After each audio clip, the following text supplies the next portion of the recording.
عمرہ ادا کرنے کے لیے سب سے پہلا فریضہ وہ طواف کرنا ہے۔ اب میں آپ حضرات کی خدمت میں عمرے کے طواف کا طریقہ عرض کروں۔ تلبیہ کے بارے میں میں نے ابھی عرض کیا تھا، جب ایک دفعہ تلبیہ شروع ہو جاتا ہے تو جب تک عمرے کا طواف شروع نہ ہو تلبیہ پڑھنے کا موقع ہے، اور کثرت سے تلبیہ پڑھنا چاہیے۔ خواتین کو آہستہ آواز سے اور مردوں کو قدر بلند آواز سے۔ طواف شروع کرنے سے پہلے پہلا مرحلہ ہے مکہ المکرمہ میں پہنچ کر اپنے ہوٹل میں سامان رکھنے کے بعد، وضو کے بعد، تازگی کے بعد جب حرم شریف میں داخل ہوں تو کس انداز سے آئیں۔ سب سے پہلے تو اس بات کا خیال رکھیں اللہ سبحانہ و تعالیٰ کی اس عطا کے اوپر، اللہ تعالیٰ کے اس کے لطف و کرم کے اوپر ہمارے دل میں خوشی کے لڈو پھوٹنے چاہیے کہ کیا اللہ تبارک و تعالیٰ نے ہمیں سعادت عطا فرمائی، ایسے گھر میں حاضری کی توفیق عطا فرما رہے ہیں جو پورے روئے زمین میں اللہ تعالیٰ کے نزدیک افضل ہے۔ اس گھر میں جس کو اللہ سبحانہ و تعالیٰ نے قیاما للناس بنایا، جس کو جہان والوں کے لیے نشانی بنایا، اللہ تعالیٰ کا گھر بیت اللہ شریف، وہاں حاضری کی توفیق حاصل ہو رہی۔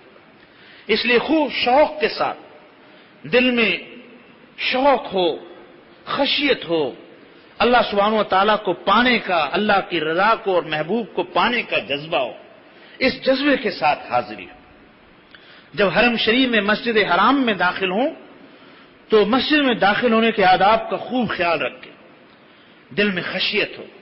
جیسے ہر مسجد میں داخلے کا ادب یہ ہے کہ وہ جب بھی مسجد میں داخل ہوں خائفین ہوں، ما کان لہم ان یدخلوها الا خائفین، جب بھی اللہ کے گھروں میں قدم رکھیں تو دل میں خوف اور خشیت کی حالت ہو، بے باکی کے ساتھ نہ آئیں۔ یہ عام گھر نہیں ہے، یہ احکم الحاکمین کا یہ دربار ہے، یہ سب سے اونچی شان والی جگہ ہے۔ جب عام مسجدوں کا حکم یہ ہے تو اس مسجد حرام اور بیت اللہ کا کیا عظمت، اس کی عظمتوں کے کیا کہیں۔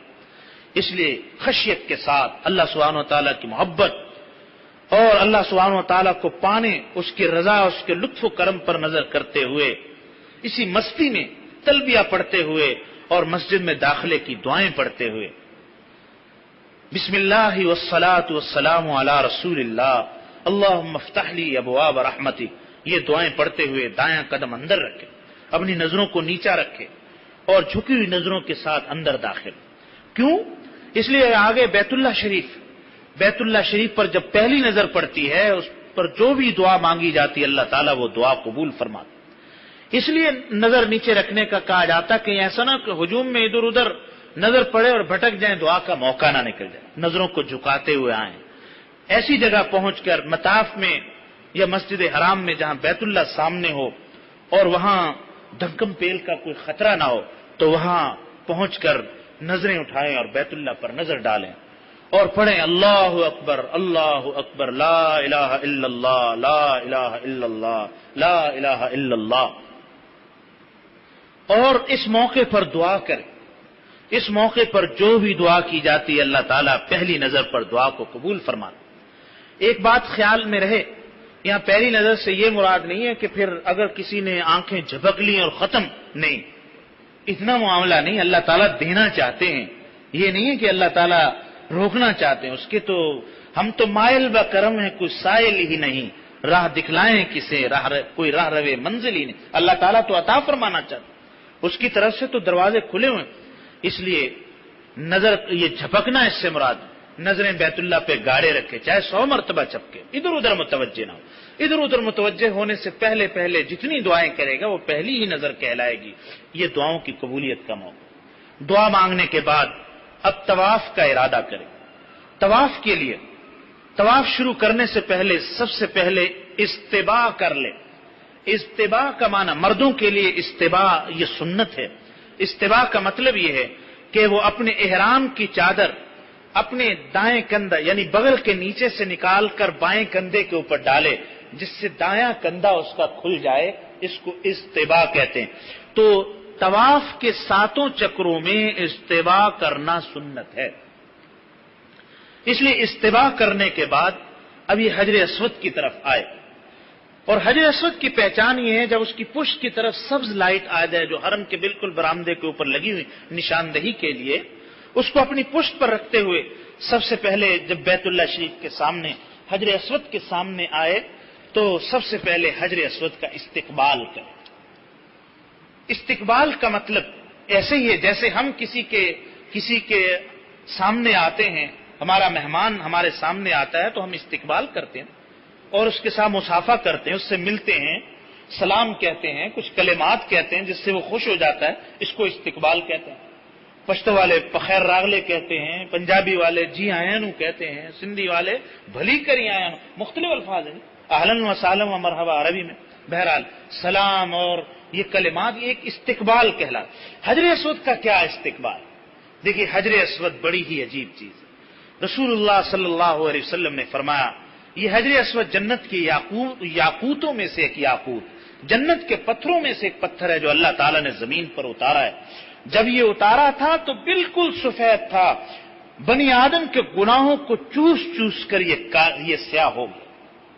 اور یہ بھی فرمایا گیا حجر اسود یہ اللہ کا دایاں ہاتھ ہے جو زمین پر اتارا، جس نے حجر اسود کا استلام کیا وہ گویا ایسے ہی جیسے اس نے اللہ تبارک و تعالیٰ سے مصافحہ کر لی۔ کتنی بڑی سعادت۔ اور فرمایا جس نے حجر اسود کا استلام کیا اللہ تعالیٰ قیامت کے دن اس حجر اسود کو آنکھیں بھی دیں گے، اس کو زبان بھی عطا کریں گے، آنکھوں کے ذریعے سے یہ استلام کرنے والے کو پہچانے گا اور زبان کے ذریعے سے اس کے بارے میں سفارش کرے گا۔ تو حجر اسود کے سامنے آ کر استقبال کرنا ہے۔ استقبال اور استلام میں فرق ہے۔ استقبال کا مطلب یہ ہے کہ اس کے سامنے آ کر جس طرح ہم نماز میں کانوں کی لو تک ہاتھ اٹھاتے اس طرح ہاتھ اٹھا کر یوں کہیں گے بسم اللہ اللہ اکبر لا الہ الا اللہ والصلاة والسلام علی رسول اللہ۔ یہ حج کی جتنی دعائیں ہیں آپ حضرات کو الگ سے بھی انشاءاللہ اس کی فائل آپ کو موبائل میں دے دیں تاکہ وقتاً فوقتاً آپ کے سامنے رہیں۔ تو حجر اسود کے سامنے یہ دعا پڑھنے کے بعد بسم اللہ بسم اللہ واللہ اکبر لا الہ الا اللہ والصلاة والسلام علی رسول۔ کہیں دعاؤں میں الفاظ کی کمی بیشی مختلف روایات میں آتی، جو بھی ذہن میں رہے اس دعا کو مانگنے کے بعد ہاتھوں کو چھوڑ دیں۔ یہ تو حجر اسود کا استقبال ہوگا۔ اس کے بعد اب طواف شروع کرنے کے لیے استلام کرنا۔ استلام کا معنی ہوتا ہے حجر اسود کو بوسہ دینا، اور بوسہ نہ دے سکے تو بوسے کا اشارہ کرنا۔ تو بوسہ دینے کا تو موقع نہیں ہوتا، اس لیے اس کی طرف اشارہ کرنا ایسے جیسے حجر اسود کے اوپر ہاتھ رکھ کے دونوں ہاتھوں سے اشارہ کر کے پھر دونوں ہتھیلیوں کو اندر کی جانب سے بغیر آواز کے بوسہ دینا، یہ استلام کہلاتا۔ اس استلام کے بعد اب طواف شروع کر دو۔ طواف کے دوران مردوں کے لیے پہلے 3 چکروں میں رمل کرنا سنت ہے۔ یہ بڑی تاکید والی سنت، اس میں بھی ساتھی غفلت کا ارتکاب کرتے، موقع ہونے کے باوجود رمل نہیں کرتے۔ رمل کوئی مشکل چیز نہیں، لیکن حضرت صلی اللہ علیہ وسلم کی بڑی محبوب ادا ہے، اس ادا کو ادا کرنا ہے۔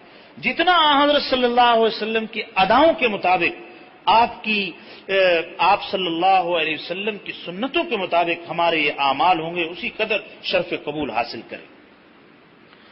تو رمل کا مطلب یہ ہے اپنے کندھوں کو اچکاتے ہوئے پہلوانوں کی طرح چھوٹے چھوٹے قدموں کے ساتھ ذرا تیز چال کے ساتھ چلنا، جس طرح کوئی ریسلر اور پہلوان کبڈی والا میدان میں اترتا ہے نا جی، اس انداز میں روب والے انداز میں ذرا کندھوں کو ہلاتے ہوئے اور چھوٹے چھوٹے قدموں کے ساتھ پہلے 3 چکروں میں رمل کرنا سنت ہے، اور آخری 4 چکر اپنی عام رفتار پر ہوں۔ جب پہلا چکر شروع کرے تو پھر طواف کی یہ پورے 7 چکروں میں دعائیں مانگنا سب سے زیادہ افضل، اس لیے اس دوران خوب دعاؤں کا اہتمام کرنا چاہیے۔ بیت اللہ شریف کی طرف دیکھنا نہیں چاہیے طواف کے دوران، نہ بیت اللہ شریف کی طرف پشت کرنی، نہ ہی اس کی طرف سینہ کرنا، اپنی نماز والی جگہ پر دھیان کرتے ہوئے اس طرح طواف کرنا۔ جب طواف کرتے کرتے رکن یمانی پر آئیں، رکن یمانی وہ کونا ہے جو حجر اسود سے پہلے والا کونا ہے، اس کی پہچان یہ ہے کہ وہ بالکل باب عبدالعزیز کی سیدھ میں آتا ہے۔ تو اس کونے پر پہنچنے کے بعد وہاں دعا کرنی چاہیے۔ حدیث شریف میں آتا ہے رکن یمانی پر 70,000 فرشتے رہتے ہیں ہر وقت، وہاں پہنچ کر جو بھی بندہ دعا مانگتا ہے وہ فرشتے آمین کہتے ہیں. یہ دعا مسنون ہے. ربنا آتنا فی الدنیا حسنہ وفی الآخرۃ حسنہ وقنا عذاب النار اللہم انی اسألک العفو والعافیۃ فی الدنیا والآخرہ. یہ دعا پڑھتے ہوئے حجر اسود تک جائیں. پھر جب حجر اسود کے سامنے پہنچیں تو پھر دوسرا استلام کریں. دوسرا چکر شروع ہونے سے پہلے اس استلام کا طریقہ بھی یہ حجر اسود کی طرف منہ کرتے ہوئے اور اپنی پشت کی طرف سبز لائٹ کو رکھتے ہوئے حجر اسود کی طرف یوں اشارہ کرنا ہے جیسے اس پر ہاتھ رکھے ہوئے ہیں، اور پھر اپنے دونوں ہاتھوں کی ہتھیلیوں کو بوسہ دینا ہے بغیر آواز. دوسرے استلام کے بعد پھر اسی طرح اس چکر کو پورا کرنا. اس طرح یہ 7 چکر ہوں گے. 3 چکر رمل کے ساتھ اور 7 چکر اپنی نارمل روٹین عام چال چلتے ہوئے ادا کرنے. جب 7واں چکر پورا ہو جائے تو اس کے آخر میں پھر استلام کرنا. یہ جو 7 استلام تو پہلے ہو چکے ہیں اور 8واں استلام 7ویں چکر کے بعد ہے. یہ 8واں استلام سنت ہے. درمیان کے استلام مستحب ہے اور 8واں استلام سنت. جس طرح پہلا استلام سنت ہے 8واں بھی سنت. طواف مکمل ہونے کے بعد اس طواف کے دوران خواتین کے لیے کوئی پابندی نہیں. خواتین کے لیے پابندی یہی ہے کہ وہ اپنے طواف کے دوران اس بات کا خیال رکھیں کہ وہ ذرا کھلی جگہ پر طواف کریں تاکہ مردوں کے ہجوم میں نہ آئیں اور ان کے ساتھ مس نہ کریں. یہ احتیاطیں ہیں. اور باقی اس میں احرام کی پابندیوں کا خیال رکھیں. طواف کا وہی طریقہ ہے جو مردوں کے لیے طریقہ ہے. طواف مکمل ہونے کے بعد طواف کے لیے 2 رکعت ادا کرنا واجب. ان 2 رکعتوں کے لیے سب سے بہترین اور افضل مقام تو مقام ابراہیم. مقام ابراہیم پہ عام طور پر جگہ نہیں ملتی تو ایسی جگہ چلا جائے جہاں سامنے مقام ابراہیم بھی ہو اور بیت اللہ شریف بھی. 2 رکعت طواف کی واجب یہ 2 رکعتیں ادا کی جائیں. اس میں پہلی رکعت میں قل یا ایھا الکافرون، دوسری میں قل ھو اللہ پڑھنا بہتر ہے. اس میں دعائیں کی جائیں اور طواف کی یہ 2 رکعتیں ادا کرنے کے بعد یہ طواف مکمل ہو جاتا. طواف مکمل ہونے کے بعد پھر زمزم کا پانی پینا مستحب. وہاں زمزم کے جو کولر ہے وہاں جا کر بہتر یہ کہ غیر مبرد پانی پیے تاکہ جو مبرد یعنی ٹھنڈا پانی اس کے پینے سے وضو کی حاجت جلدی نہ ہو تو وہ استعمال کرے. پانی اس پانی کو پینا اور پانی کو آنکھوں میں ڈالنا، برکت کے لیے سر پر اپنے بدن پر ملنا یہ مستحب ہے. زمزم کا پانی پینے کے بعد اب اگلا مرحلہ یعنی عمرے کا دوسرا فرض ادا کرنا ہے صفا مروہ کے درمیان سعی.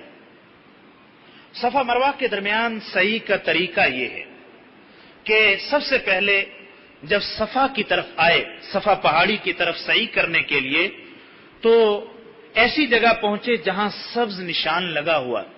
وہاں پہنچ کر بیت اللہ شریف کی طرف رخ کرے اور سبز نشان کو اپنی پشت کی طرف رکھتے ہوئے حجر اسود کی طرف منہ کر کے 9واں استلام کرے.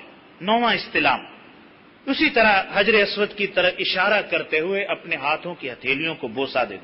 9واں استلام کرنے کے بعد اب صفا پہاڑی پر آئیں اور صفا پہاڑی پر پہنچ کر صفا مروہ کے درمیان سعی شروع کی جائے. صفا مروہ کے درمیان سعی اور اس کا طریقہ انشاءاللہ آئندہ نشست میں اور حج کے باقی احکام بھی آئندہ نشست میں عرض کیے جائیں گے.